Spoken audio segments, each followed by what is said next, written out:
Dear friend, I regard it as my special good fortune that your pen enables me once more to enter into communication with your countrymen. It is as if I were an American speaking to Americans. Your translations are so spirited that I sometimes feel as if an author were at work in your fatherland whose views are precisely the same as mine, and with whom I am strangely in unison.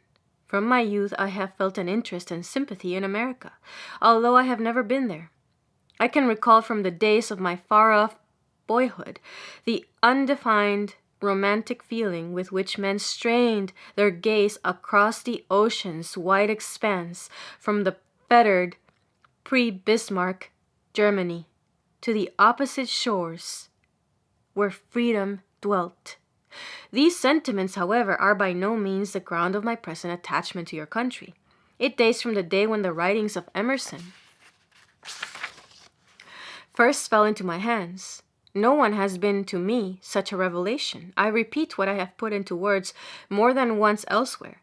There is no author to whom, as pupil, I am so largely indebted. For pupils we are all, and we can only say again what others have said before us. On becoming acquainted with Emerson's writings, the thought first dawned upon me of the grand part which young America, hand in hand with Germany, had to play in the future. It was my presentiment at the moment of his death that the times were ripe for the career of his influence upon the world to begin. This influence is not manifest in disciples and followers who would usurp his name for a new system of philosophy, to be educed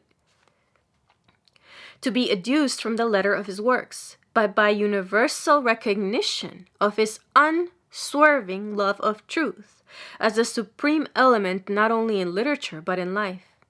I see Carlyle in his clouded life, fighting the specters of the mind, as he himself says, ever in conflict with those forces which, meeting us in every direction, still hinder the attainment of spiritual freedom. In Emerson, on the other hand, we see a man who from the beginning conquered those forces and set them aside as if they did not exist. He proclaims to us his doctrine of the harmony among all created things, whether of the world or of the fantasy, with such serene, naive assurance that we must all be inspired with the same happy confidence. Rarely has anyone ever encountered such harsh opposition. Emerson was branded as an enemy to Christianity, as a reckless charlatan seeking only to gratify personal vanity with his dazzling antithesis. Yet never was he tempted to contend with his enemies, and their number grew less and less, until at present even those who are at variance with many of his views acknowledge and appreciate the salutary influence of his life and works. When I try to imagine how Emerson would perhaps have regarded Raphael, with some of whose works he was indeed acquainted, but of whose life work he knew little, I feel as if he would have arrived at results differing not widely from my own. A striking analogy exists in the nature of these two men. My endeavor in writing the life of Raphael has not been to supply with fancies and conjectures the lack of information concerning his actual career, nor merely to satisfy the curiosity of those who in the knowledge of these outward experiences imagine they possess the life of a man. The significance of my task seemed to me rather to lie in finding answers to the following questions. In what relations did this artist, inspired with his sunny views of life, stand to the common world around him? How were the radiant pictures received which he gave to the world? Was he assisted in his work or was he hindered? How powerful was this help or this hindrance, and by whom exercised? These questions led me to consider the man as well as the ideas publicly agitated and discussed in Raphael's day, to whose influence he must have been subjected. Above all, I have tried to fathom the conceptions Raphael wished to embody in his paintings, and to point out how far he succeeded, or if his success was doubtful, where the fault lay. The ample number of drawings preserved puts us in position to follow the process of development through which his principal works passed, and it is indeed clear that in the final execution of them, they did not always correspond to what he appears to have intended in his first designs. Following up these traces, I have come to the conclusion that Raphael's genius, under circumstances still more favorable, would have had even a nobler development. I believe, too, that I am able, with some degree of certainty, to point out what position he took toward the church reform movement, then in progress, not only in Germany, but in all the nations of Europe. As a result, in part, growing out of this idea, I have been led to give to Raphael's principal works, the Disputa and the School of Athens, an interpretation differing from the usual one. It is now nearly 30 years since I first devoted myself to Raphael and these two frescoes in the papal apartment have, from the beginning, been object of my study. I have advanced to my present opinion slowly and step by step. In a separate work with which I am now occupied, I propose to give a minute and detailed account of these studies. For the present translation, I have rewritten this chapter so that it does not correspond to that of the Camera della Signatura in the German edition, but gives the contents in a more concise, definitive, and vigorous form. In this final revision, now published for the first time in your translation, I have expressed my views quite positively and hope that those interested in the study of Raphael may find I have thereby rendered them a service. I refer all who would make him an object of special study to the German edition, also to be had in America, and to an essay of some length included in my 15 essays. Dritt Folge, 1882. It is furthermore necessary, if one is to understand the different views entertained about the pictures, to have good photographs from the original paintings, and from the sketches and drawings by Raphael's hand, everywhere to be procured at small cost and trouble. May this book find the same friendly reception that my earlier writings have done in your country. I express this wish for myself, but at the same time also for you whose faithful and untiring labors deserve such recognition, even if the book itself should not receive it. Yours with sincere esteem, Hermann Grimm. To Miss Adams, Berlin, June, 1887. Note: in order to bring this American translation within certain limits, a few passages of historical research and sometimes of subtle analysis have been omitted, but the German edition is now accessible to any reader who may wish to consult the original work.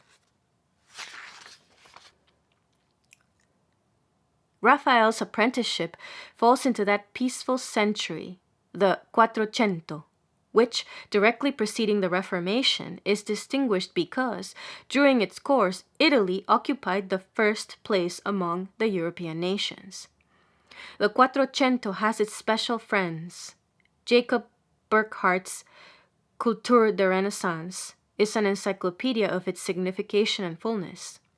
The wealth of the book has not produced the effect it would otherwise have done, for the reason that, according to the author's plan, philosophy and religion are omitted, so that as a whole it resembles a picture with a glowing animated background in which all the figures are wanting to the foreground.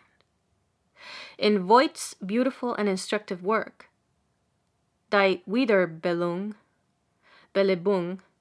des Humanismus in Italien, the learned men whom he so graphically portrays as leaders in mental and spiritual progress pass before us isolated and stripped of all that Burckhardt gives them with such lavish hand. And yet the two authors are not the complacent of one another. The satisfactory book is yet to be written. It must embrace more and should begin with the plastic artists. In no epoch have these played such a conspicuous part as in the Quattrocento. This century was a time of contemplative enjoyment, of comfort and pleasure in mere existence, of quarrels, contentions, wars, scenes of bitterest cruelty and frightful destruction. Certainly it had enough. But that deep inward unrest had not set in among the nations, which, at its climax today, drives us to despair.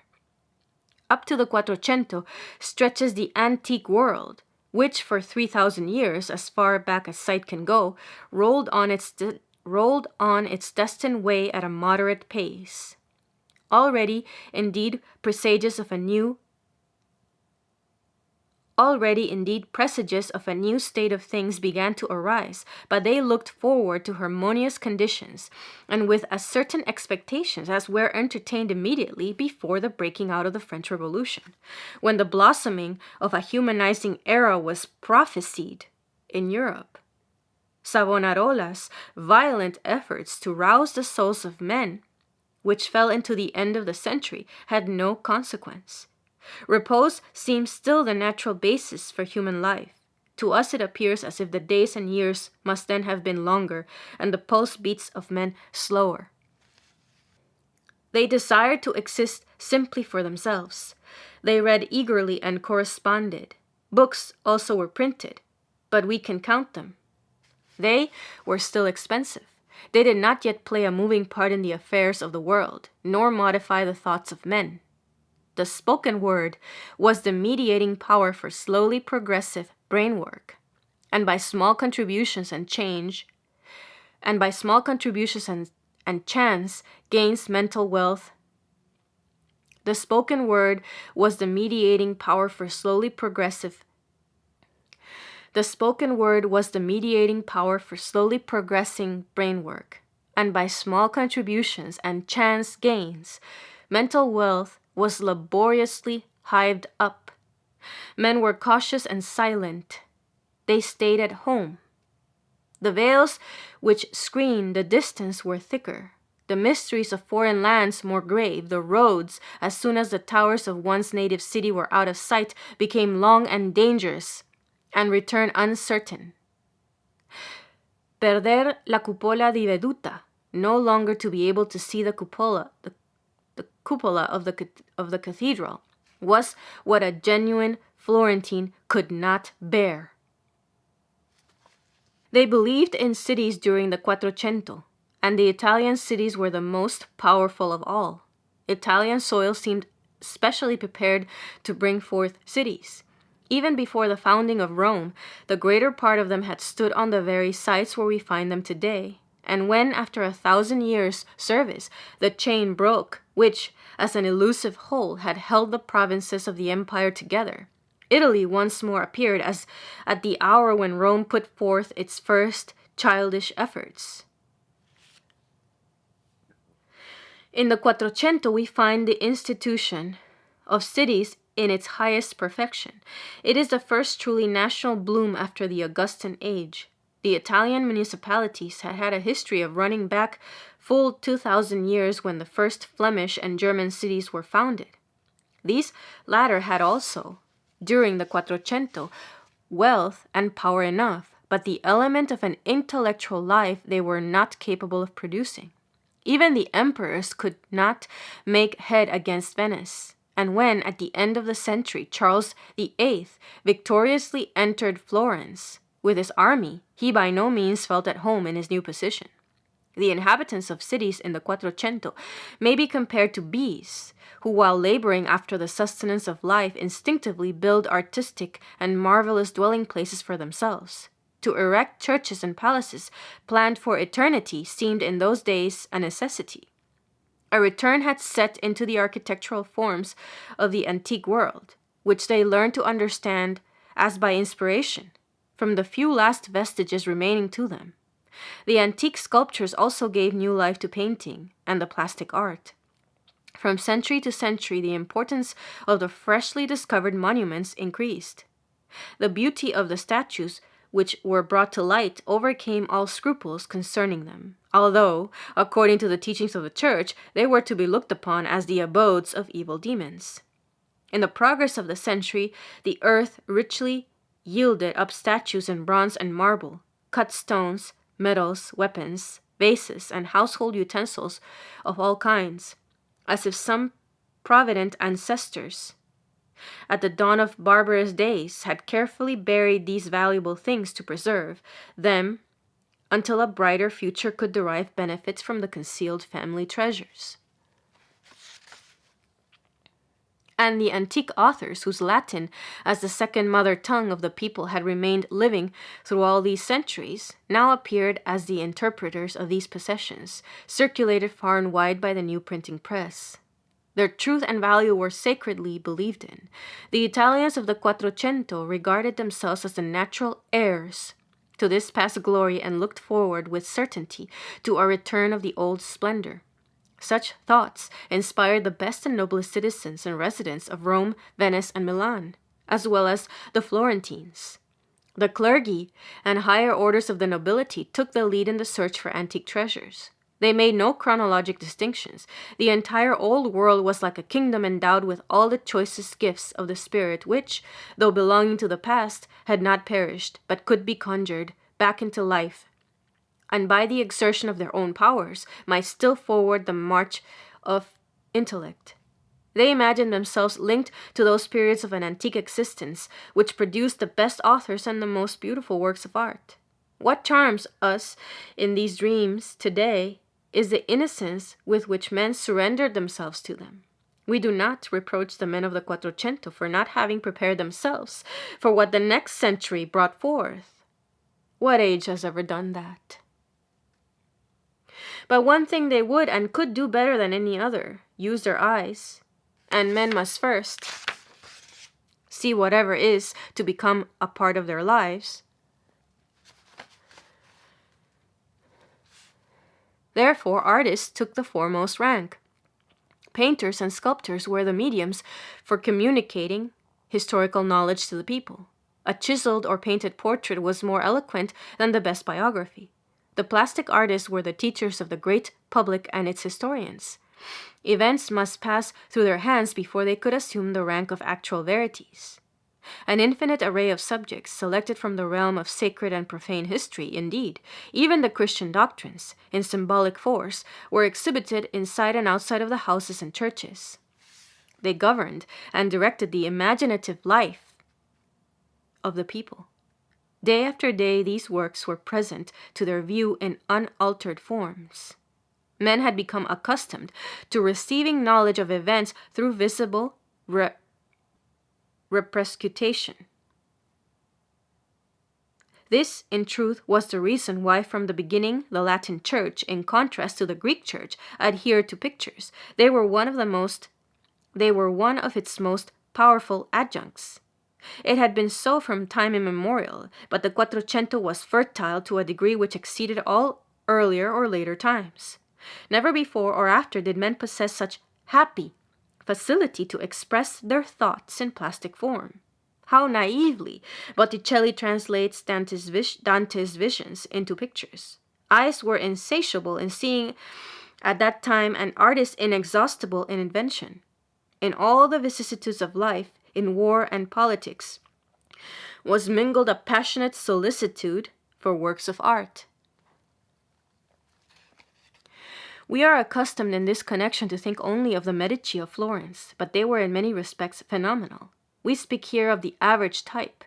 Charles Iriarte, in a book on Malatesta di Rimini, which appeared in Paris some years since under the title of Un condottiere ao XV siècle, introduces us into the very core of the existence of one of those little princes, whose life, divided between war and the pursuit of art, barbarity and refinement, was a genuine expression of the spirit of this century. To possess works of plastic art, or to cause them to be produced, was the noblest excitement of the age. Painters, sculptors, and architects traveled about, enthusiastically welcomed everywhere. They rose to that higher view of life which shows each man's nature, each man's true home to be where the best opportunities are offered. They rose to that higher view of life which shows each man's true home to be where the best opportunities are offered for the unfolding of his talents. They were called from afar, far in the sense of that day, retained at any cost, contended for, and made the subject of diplomatic intercourse in order to steal them away from one another. Every man of them had something to do somewhere, though the masters worked side by side. The artists formed a mighty family in the land, and its members knew each other well, holding together despite personal feuds, and the quantity of their productions is immeasurable, while the good quality even of the mediocre work fills us with astonishment. The characteristic of the Quattrocento is the delight taken by individuals in the growth and ownership of works of art. The work is conceived by the artists with special reference first and foremost to the enjoyment of the one who has ordered it. But all understand how to estimate and value it. Never have artists received such proofs of personal gratitude from their patrons, from both high and low, as in the Quattrocento. In the two preceding centuries, the individuality of the patron was not of so much account. Public life was still quite too independent of the criticism of the middle classes, the life of the aristocracy too exclusively occupied with war and politics. These centuries saw the rise of those huge municipal palaces, mere layers of rock piled one upon another, which meet us here and there, seeming to scoff at all attempts to remove them. At once fortresses and houses, while the plans for the cathedrals are oftentimes too large to admit of their being finished. In the Quattrocento, the artists first adhere to the average human standard for works of art, even where they are of colossal magnitude. Where sculptors and architects deal with the colossal, the elements by which they seek to gain this expansion are still of a modest kind.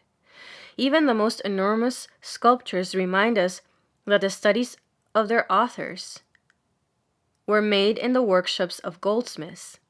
The wall pictures preserve a sort of affinity with early miniature painting, in which modern art took its rise. The architects take special pride in appropriating small spaces, insignificant corners within the city walls for their most precious display of inventive skill. The Cinquecento and the succeeding centuries have set aside these works and overspread Italian soil with huge memorials of their own lofty, enlarged artistic conceptions. Nevertheless, the Quattrocento stands as the form-giving epoch. The works which arose in its course seem a more natural, necessary outgrowth of the national soil than the later stupendous and far more magnificent productions which, if removed from their places, tomorrow would scarcely leave a void behind. Palaces from whose windows a feeling of desolation gapes at us, as if they never could have been inhabitable. If, on the other hand, we enter the middle and smaller towns of Italy, Siena, Perugia, or Orvieto, the still prevailing Quattrocento inspires us at once a home-like feeling. And going about in Florence or Rome, our eyes surfeited with the mass of walls and statues from the 17th century, when perchance a fragment of the Quattrocento meets the sight. It affects us like a healthy natural tree growing in flat artificial gardens, but at its own sweet will, and with birds nestling in its branches. To these smaller towns, which bear today the stamp of the Quattrocento, belongs Raphael's native city of Urbino. Florence and Rome have long since ceased to be Raphael's Florence and Rome, but he would still recognize Urbino.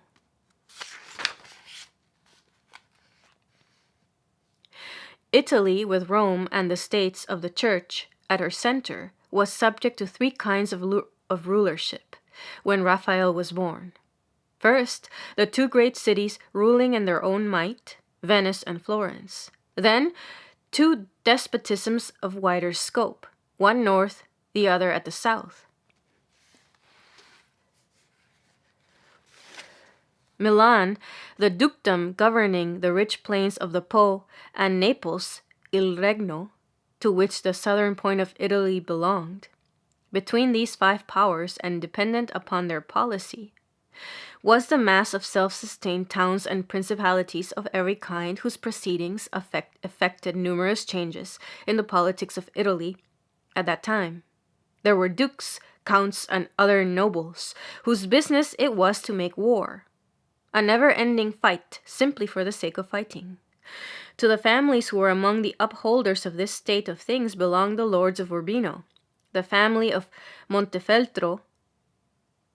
A variety of castles and small cities composed their duchy. It was one of the most desirable possessions, incessantly contended for by the different powers, the object of never-ending contests. Raphael was born under Federigo of Montefeltro, to whom chiefly Urbino owned its renown. At that time the noble lord, weary of the restless nature of his life, had given himself up to the enjoyment of riches, which his warlike career enabled him to amass. His first thought was, naturally, to build palaces. Arose in Gubbio and Urbino.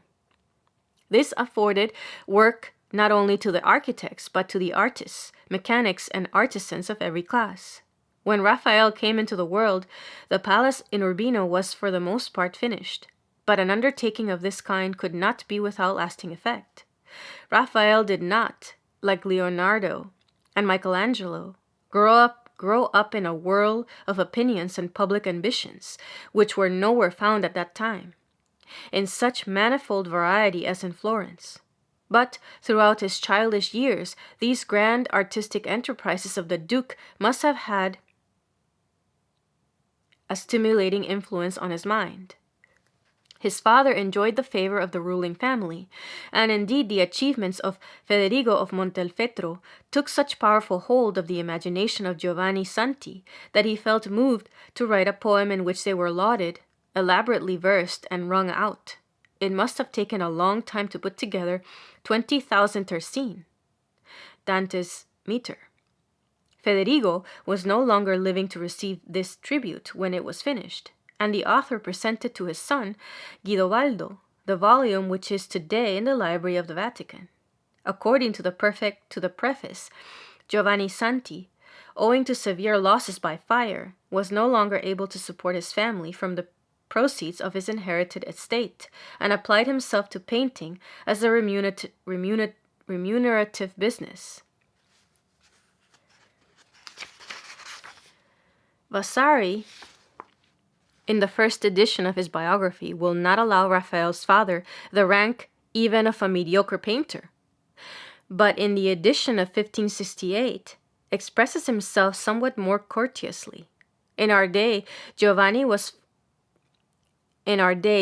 has found warm friends. To have been the father of his son has proved of advantage to him, as also to the Duke Federigo, whose palace, which had become dingy and dilapidated, is about to be restored. No one would think of taking this trouble if it did not stand in the Strada di San Francesco.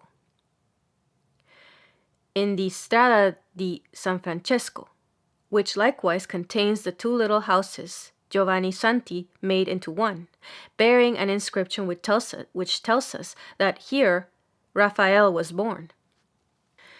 It is quite as impossible to prove authentically that Raphael came into life in Urbino, and in this house, as it is to prove the day of his birth, which in contradistinction to Vasari's 28th of March, we postpone to the 6th of April, 1483. No mention of Raphael's birth is found in the family records. In his father's will, his name appears for the first time, where he is spoken of as Giovanni Santi's only child. Of tangible memorials, the Santi house contains today nothing belonging to Raphael and his parents, except a little Madonna painted upon the wall which was long revered as the work of Raphael's childish hands, but now passes for the work of his father, in which Magia, Raphael's mother, with her little son upon her lap, is supposed to be portrayed. In earlier times to which Passavant belonged, men discovered Raphael and Magia not only in this picture, but in the Madonnas, angels, and Christ children in many other of Giovanni Santi's works. These fancies are now pretty thoroughly dispelled. It is enough, however, to say that Raphael came into the world in the spring of 1483 at Urbino. We would gladly add to this what Vasari tells us of his earliest years, had not documents come to light among the archives of Urbino, which place it beyond doubt that Vasari had little knowledge of the actual circumstances. Through these documents, we first learn of Magia Santi's early death, of the stepmother who succeeded to her place, and of Giovanni Santi's death, which followed hard upon it. 1491, Magia died. 1492, Giovanni married Bernardina, the daughter of a goldsmith. In 1494, he died. Raphael was between 10 and 11 years of age. Would Giovanni, as Vasari has it, really have taken him away from home at such a tender age and entrusted him to Perugino? The present biographer thinks Raphael remained in the Santi house in Urbino until after the death of his father, when a conference of the guardians took place, who, after carefully looking about and testing the various masters, decided on Perugino, to whom Raphael was thereupon committed. Mere inventions! But Passavant describes all this in a most sincere, convincing tone, as if he had attended at the meeting in the character of an official reporter. Even so, Vasari's history of Raphael's childhood may have been a pure invention. The cravings for artistic completeness may have led him to think it appropriate to open his biography with a kind of overture. It is not necessary, however, to assume this. Vasari associated with Raphael's scholars, from whom he may have received a dim echo of the master's own childish reminiscences. Everyone likes to rehearse early recollections. Therefore, we have to consider the possibility that Vasari really did receive from others what he reported. Let us compare the mixture of knowledge and ignorance in his accounts of Michelangelo's childhood in the first edition of his book, 1550. It is all false. Nevertheless, it is possible he had heard it from Michelangelo's relatives. For instance, we know that Michelangelo was born in Caprese. Vasari, in his first edition, says he was born in Florence, and yet, to show Vasari's literary innocence, after having corrected this wrong statement in the second edition, he repeats it again in the life of Sansovino, where we read that Michelangelo was born in the Via Ghibellina, Florence. I quote this simply to show that notwithstanding Vasari's assurance and the inscription on the house, how little confidence we can feel that Raphael was born in the street San Francesco in Urbino. Raphael styles himself Urbinas, but even so, Michelangelo calls himself Florentino, and Holbein is called Basiliensis, although he was not born in Basel.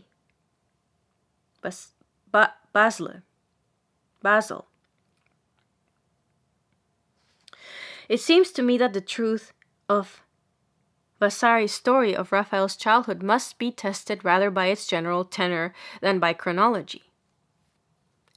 Raphael's father, says Vasari, perceived that the child would learn nothing in his workshop at Urbino. Without doubt, Giovanni was clear-sighted enough to be convinced of this, and further, because his own education had been neglected, he felt the greater anxiety that his son should at least be taught something. This corresponds to the actual facts of the case. We read in Giovanni's preface to his poem how and why he first became in later years a painter. We realize nothing so fully is in mature life as the want of those things which can only be thoroughly learned in our youth. We realize nothing so fully in mature life as the want of those things which can only be thoroughly learned in our youth. Now, supposing Vasari did not know that Raphael was put under Perugino as a little child. Furthermore, if Vasari asserts that Raphael's father did not immediately find Perugino in Perugia, this also may correspond with the truth if we assume that Raphael was carried there as early as 1491. For by chance, in March 1491, we find Perugino, who changed his place of residence very frequently, in the town of Perugia. It is also credible that Giovanni did some painting to make the most of his time in Perugia. In that day, there was everywhere and always enough for a painter to do, and Vasari's statement that Santi painted in San Francesco at Perugia seems to intimate that he himself had seen paintings there by his hand. In the life of Perugino, Vasari relates in both editions that Giovanni Santi, Raphael, and Perugino worked many years together. Of this statement, as it lies before us, we can indeed make nothing. But perhaps again the fact was simply this, that paintings by Giovanni Santi were to be found in Perugia. Of the modern school, no one has assumed that Giovanni himself took the little Raphael to Perugia. Some biographers transfer him immediately upon the death of his father from the parental roof to the hands of the new master at Perugia. Others, again, are of the opinion that there must have been a transition period where he was under the influence of Signorelli. Some also believe in a relation to Timoteo de la Vite, who, as Perugino's former scholar, afterward went to Francia and came back to Urbino, just at the time when Raphael might have learned much from him. Still others will not concede that Raphael was ever apprenticed to Perugino, but maintain that from the first he was his assistant. This is Rumor's opinion. Marceau and Viter are for Signorelli. With this is associated the differences as to the year in which it is said Raphael came to Perugia. Crowe and Cavalcasel were formerly satisfied, as I was at first, with the average date of 1500. Now they insist on 1495. And this because they assume between the child that had everything to learn and the able assistant of Perugino, a period in which Raphael was unable to assist the master with his hands, yet by his mere presence exercised over him such an inspiring influence as to cause a new departure in Perugino's artistic labors.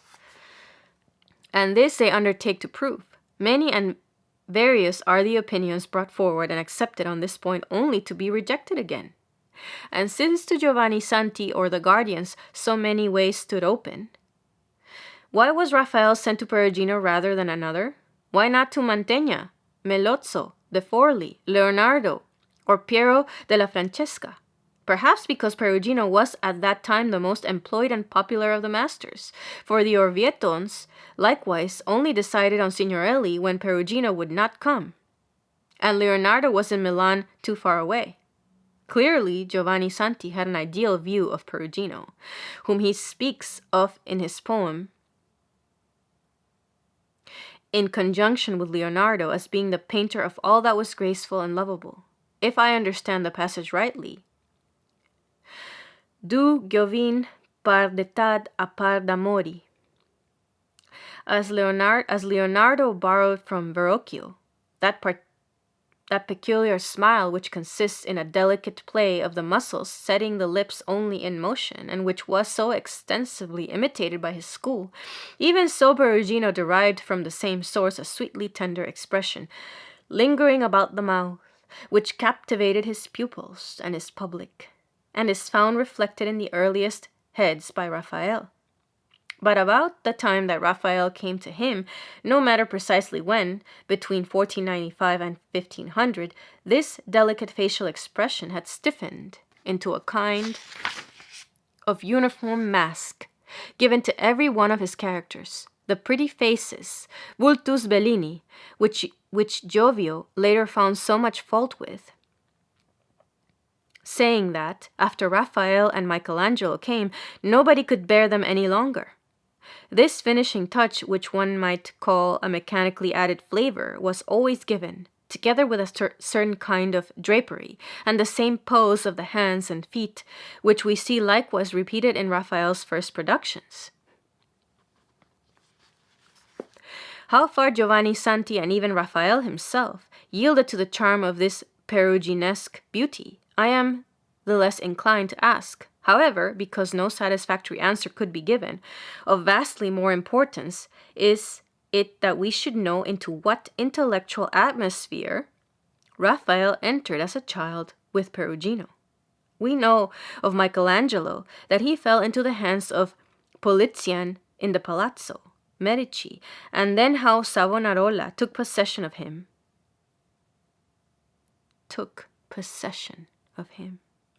Of his reading Dante, Petrarch, and the Bible, the maturity of soul which shines forth from the Sposalizio Sposalizio, painted when Raphael was 20 years old, imposes on us the task of inquiring whence he could have attained such mental development. Rumor was the first to call attention to the fact that Perugino, at the time Raphael came to him, had given himself over to a purely mechanical way of painting. Nevertheless, even if a second-rate master, he was still among the greatest. In the frescoes of the Sistine Chapel, painted between 1480 and 90, according to the decision of the Pope, he excelled all other masters. Here he achieved a double triumph, for the others being Florentines. From this moment, he had an established position in Florence. But even these great frescoes, which remain intact today, we do not show Perugino to be the illustrator of ideas. To have seen them has never been to anybody a soul-felt experience. Even the Pietà, his most renowned work, does not leave behind this impression. Perugino raised himself to a respectable height and profited by the position gained in a business-like way. While his trade was thus flourishing, Raphael came to him. That such a nature, through the presence of a child, could have been saved from degenerating into the mere mechanic does not sound to me credible. Crow and Caval-Cassel overestimate Perugino's intellectual possibilities. If Raphael's truth to nature, his feeling for the spiritual meaning of what he painted, his genuine and not merely artificial loveliness, was due to any foreign influence, it was not to Perugino's. In spite of this, a man like Perugino, who pursued his way with such certainty, on whom honors and commissions were lavished, who attracted to himself so many scholars, must have been, if only a second-rate artist, what we call a character. How gladly would we know something of his conversation! Over the superior natures with whom he came in contact while young, Crow and Caval-Cassel repeatedly enlarge. With Verrocchio, who certainly was an original, he studied, and Leonardo, of no less remarkable nature, was the friend of his youth. If Giovanni Santi in those verses treats of Perugino and Leonardo as being a pair and alike, the similarity may have been limited to their experience as artists. They had come at the same age out of the same studios and had attained to a like renown. But in Vasari, we find assertions tending to prove that these two men had other affinities. In Vasari's first edition, a slur is cast on the orthodoxy of Leonardo's faith. In the second edition, this is left out. The same reproaches are heaped upon Perugino in 1550, and likewise expunged in the edition of 1568. Perugino, so says the edition of 1550, did not believe in immortality. Into this brain of Porphyry, the true faith never could force its way. To what does this refer in either case? Perugino had risen by hard labor. Through his industry had worked his way upward, married in his old age a beautiful young woman, and took delight in adorning her. This is just about the time that Raphael came to him. His portraits in the huge strength of the underjaw betray a certain brute force. How near did Raphael stand to this man spiritually, who filled, as it were, a father's place to him? At the close of the Quattrocento, men bore the different relations toward ecclesiastical matters of scoffing indifference and submissive attachment, with a leaning toward the ancient philosophers. The question is, which position are we to assign to Perugino? He was at work in the Sistine Chapel just at the time when a reverence for ancient philosophy found the freest expression in Rome. I must content myself for the present with thus pointing out the direction in which investigation might be pursued. Yet one remark I add. If we look at the numerous drawings and paintings attributed to the youthful Raphael, with this in view, it is a matter of indifference whether we ascribe them to him or not. They contain no revelation of spiritual development. So far, it is no loss that in Vasari we find nothing but the general statement that Raphael, as a child, helped Perugino.